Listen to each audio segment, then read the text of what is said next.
El 20 de julio de 1842, 6 personas alcanzaron por primera vez la cumbre del Aneto, de 3.404 metros de altitud, la montaña más alta y temida del Pirineo. Acababan de conquistar al rey de la cordillera, marcando uno de los hitos más importantes en la historia del pirineísmo. Aneto, la conquista del rey de los Pirineos.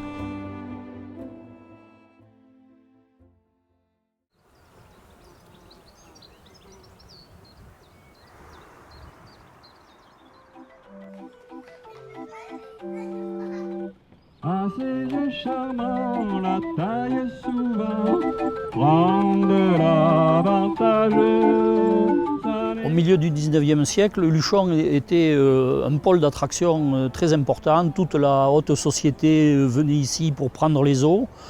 Le tourisme thermal et le tourisme de montagne se sont donc rapidement complétés. À cette époque, donc, la montagne était bien sûr essentiellement destinée à cette clientèle touristique riche qui pouvait se permettre d'avoir des accompagnateurs, des guides. Desde comienzos del siglo XIX, el macizo de la Maladeta atraía a los que serían los primeros pirineístas. Viajeros románticos, ingenieros, investigadores, cartógrafos, todos llegaban a las estribaciones de la cordillera ansiosos por explorar estas desconocidas montañas. Uno de ellos fue el militar, viajero y explorador ruso Platón de Chihachev. Recaló en Bañeres de Luchón en junio de 1842 y tras recorrer varias cimas del Pirineo, centró su atención en la ascensión al por entonces inaccesible Aneto. Chihachev y su guía habitual, Pierre Sanio, formarían equipo con el botánico francés Albert de Franqueville y su guía Jan Soch. A ellos se unirían 2 cazadores de sarrios, Bernard Agassou y Pierre Donnet, buenos conocedores de los terrenos de alta montaña del Pirineo aragonés. Juntos partirían de expedición a través de las inmensas moles del Pirineo más abrupto y elevado.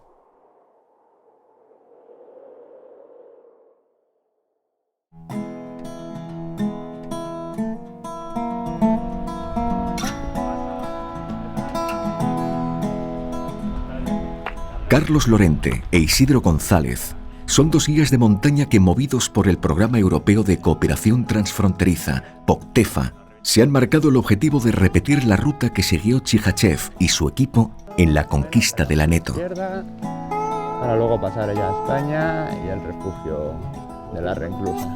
Al igual que ocurriera el 17 de julio de 1842, el punto de partida elegido es el Hospice de France. L'Hospice de France a été un lieu stratégique et très important pour la pratique du pyrénéisme parce que c'était un point avancé avec un certain confort. C'était là où les mules, c'était le camp de base des mules, on trouvait à manger, c'est là qu'ils déposaient les charges. Donc c'était le point de passage obligé avant de basculer vers les hauts sommets ou de se rendre en haute montagne.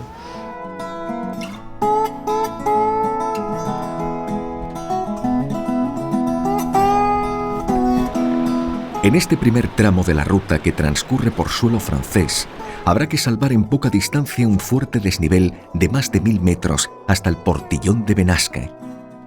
Un recorrido que en la actualidad apenas reporta dificultad, pero que para los primeros ascensionistas no resultaba tan sencillo.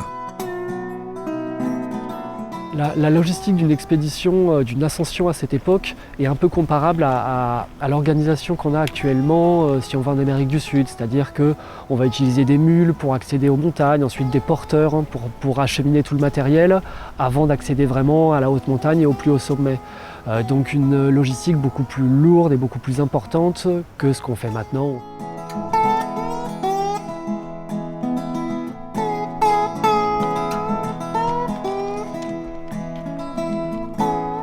Mira, el Aneto, ahí lo tenemos. Pues el paso del Portillón de Benasque ha sido uno de los pasos más importantes del valle desde el siglo XVI.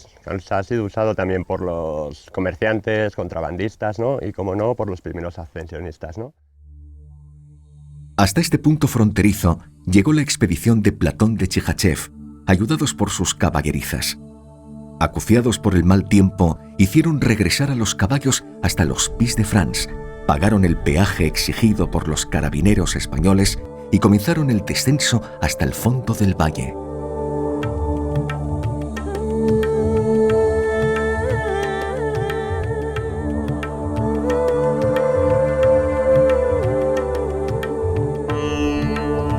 En sus inicios, el auténtico rey de los Pirineos fue obviado, oculto tras la vecina mole de la Maladeta.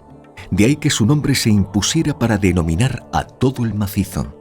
Y es que al llegar desde Francia, la cima de la Maladeta queda en primer plano, a la vez que la cresta de los Portillones escondía la verdadera magnitud del Aneto, más alto y con mayor glaciar. En 1817, con la primera ascensión al pico de la Maladeta, se constata la verdadera dimensión del Aneto. Pero aún tendrían que pasar 25 años hasta que el rey fuera conquistado y su cumbre alcanzada.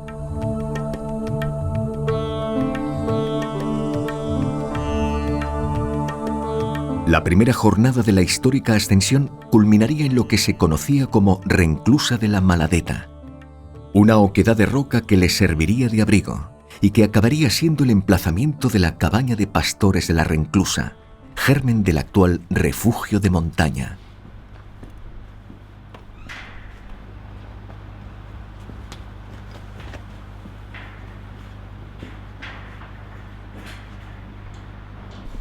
¡Hombre! ¡Qué sorpresa! ¿Qué tal? ¿Estás? ¿De dónde salís?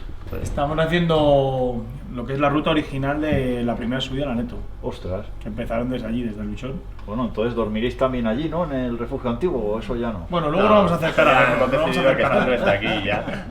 Ah, yo pensaba que lo ibais a hacer exactamente igual, pero bueno. No. No se lo contaremos a nadie.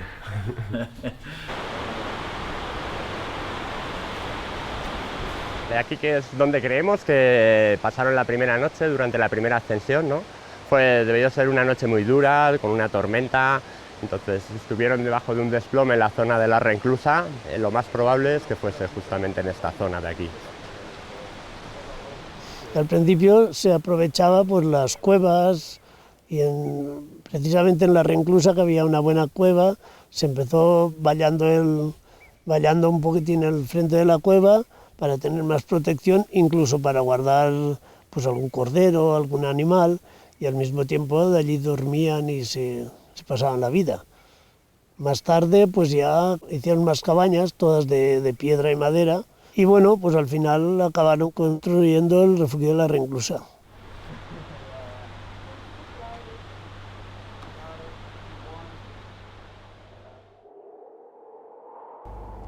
Se desencadenó una tormenta en la noche.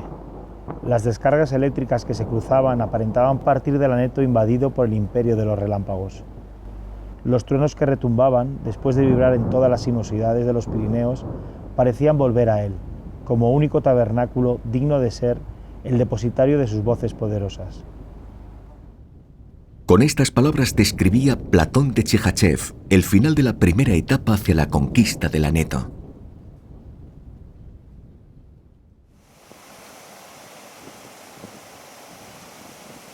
Bueno, pues ya estamos aquí, ¿no? Vamos a ver el recorrido para el día de hoy, para llegar a la zona del refugio de Coronas, ¿no? Ellos se supone que fueron por esta zona de aquí, nosotros ya iremos por este camino, que es un poco mejor, ¿no? Cruzamos el collado de Paderna, este será terreno un poco malo de bloques, para llegar a Libón de Querigüeña. Por las traducciones de la época de los textos que escribieron, se supone que pasaron por este collado, entre Querigüeña y Quillón, y luego ya durmieron por esta zona, ¿no? Nosotros ya dormiremos en el refugio libre de Coronas, que está muy cerca de donde fueron ellos también.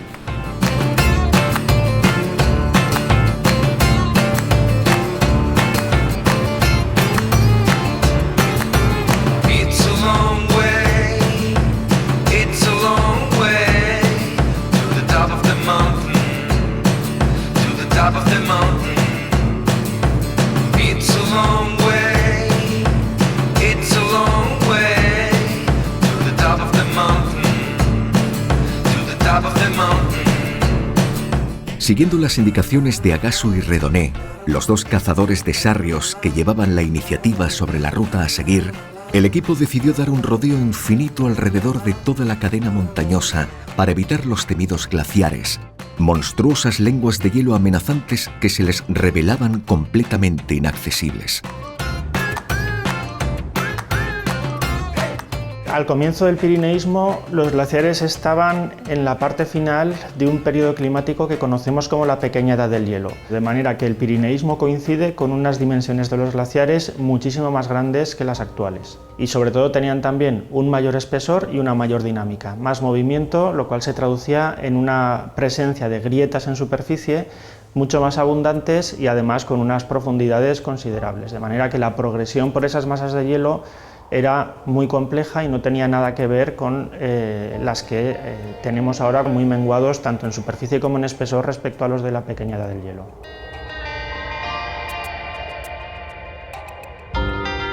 En esa época casi no existían materiales específicos, no existían ni crampones de 10 puntas como existen actualmente, ni piolés, ni botas con suela de goma. Existían el material que utilizaban normalmente en sus tareas diarias, sumado a, por ejemplo, una especie de crampón de 2 a 4 puntas unidos por medio de cintas a la bota. Normalmente se utilizaba vara. Al cabo de un tiempo sí apareció un piolé largo, ¿no?, que unía el uso de esa vara con un hacha que se utilizaba en los Alpes para tallar peldaños. Cara de cansado. Sí, fatigado. Un día largo en la oficina.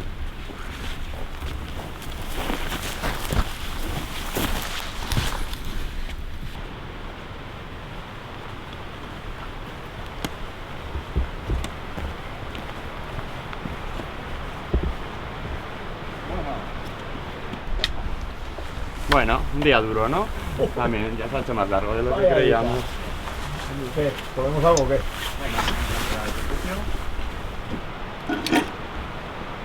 Acabamos de llegar al refugio de pescadores, también conocido como el refugio de Coronas, aquí en el Valle de Vallivierna, y nos han salido unas 8 horas. Ha sido una jornada durita, sin camino. Me imagino que a ellos les saldría mucho más. Nosotros vamos a dormir aquí, vamos a aprovechar que tenemos el refugio para dormir. Ellos durmieron más arriba, durmieron seguramente cerca de los Ibones. Y nada, vamos a descansar un poquito, comer algo y mañana para arriba, para la cumbre. En su libro Ascensión al pico de Aneto, Platón de Chihachev relataba cómo esa noche no pudieron conciliar bien el sueño, por lo que a las 3 de la madrugada ya estaban en pie. El cielo se mostraba sereno y estrellado y prometía un buen día, así que decidieron reanudar la marcha.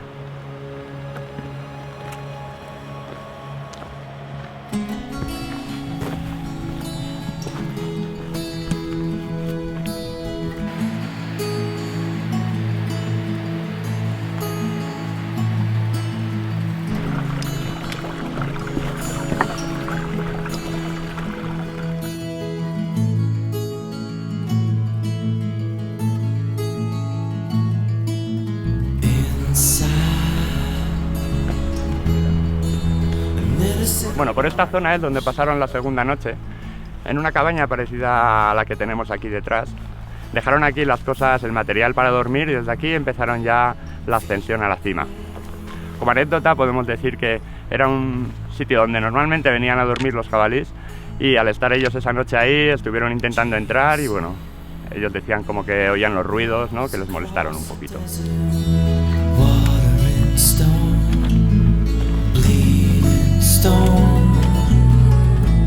Tras varias horas de marcha y después de superar un fuerte desnivel y dejar atrás hasta 3 lagunas, llegaron a un cuarto lago situado a mayor altitud y de dimensiones superiores. Los cazadores identificaron el lugar con el nombre de Corunes. Estaban bajo la inmensa mole del Aneto.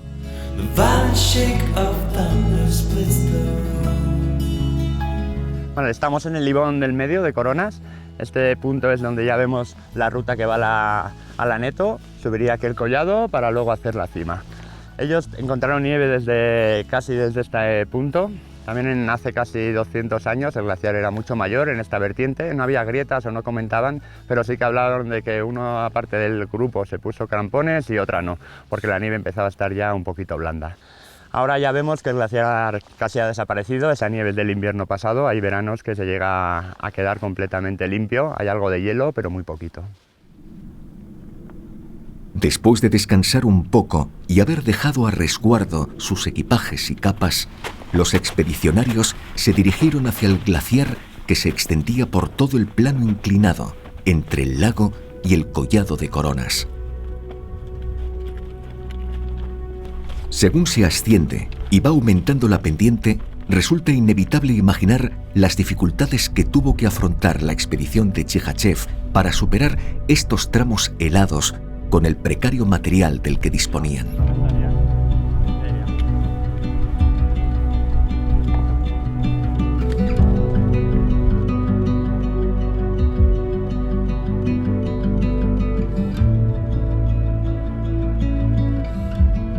Bueno, ya hemos cruzado el collado de Coronas, ahora nos toca ya atravesar la parte del glaciar para llegar ya al paso de Mahoma. Nos pondremos crampones, piolet y aquí ya nos equipamos. Describía Chihachev cómo tras cruzar el collado y pasar a la cara norte de la montaña, se vieron azotados por fuertes vientos y rodeados por una espesa niebla. Así que decidieron descender hasta que tocaron tierra y pudieron arrastrarse a lo largo de las paredes rocosas de la cresta. Llegados a un punto no tuvieron más opción que enfrentarse a sus temores y seguir progresando por el glaciar. Desde un punto de vista actual, es una ruta excesivamente larga. No obstante, teniendo en cuenta los temores de la época, es una ruta lógica escapándose de los glaciares. Ellos mismos, poco tiempo después, realizan una ascensión por la línea actual, es decir, una línea más directa por el glaciar de la Neto.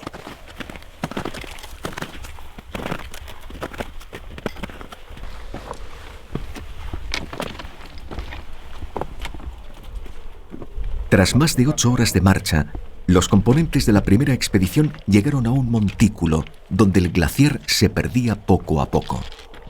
Despistados por la falta de visibilidad, pensaron que habían alcanzado la cumbre, pero pronto, en un claro entre la niebla, divisaron una aguja totalmente descarnada, a pocos metros de donde se encontraban. Era la auténtica cima, el punto más elevado de los Pirineos. Pero antes de alcanzarla, tendrían que superar un último escollo, un paso horizontal de 40 metros de longitud con una verticalidad considerable a ambos lados.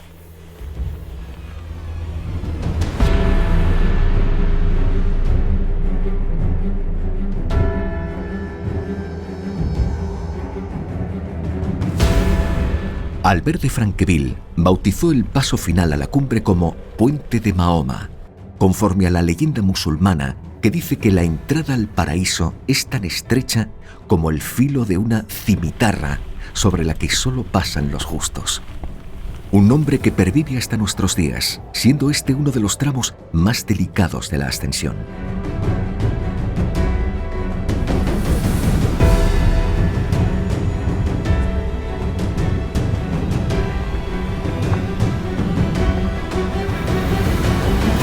El 20 de julio de 1842, 68 años después de la primera ascensión a un 3000 pirenaico, se alcanzaba por primera vez la cima del Aneto, el rey de los Pirineos.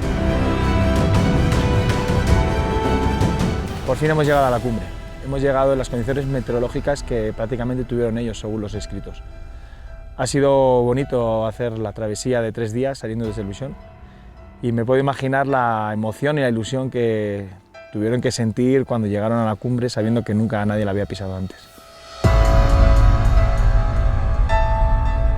Chihachev escribiría: la niebla se disipaba poco a poco y nos dejaba entrever, en sus anchos claros, un espectáculo en el que nuestros ojos no perdían vista. Un espectáculo que no ensayaré describir, pues el lenguaje del hombre es muy débil para tomar unas imágenes tan sublimes y para trazar tan grandes emociones.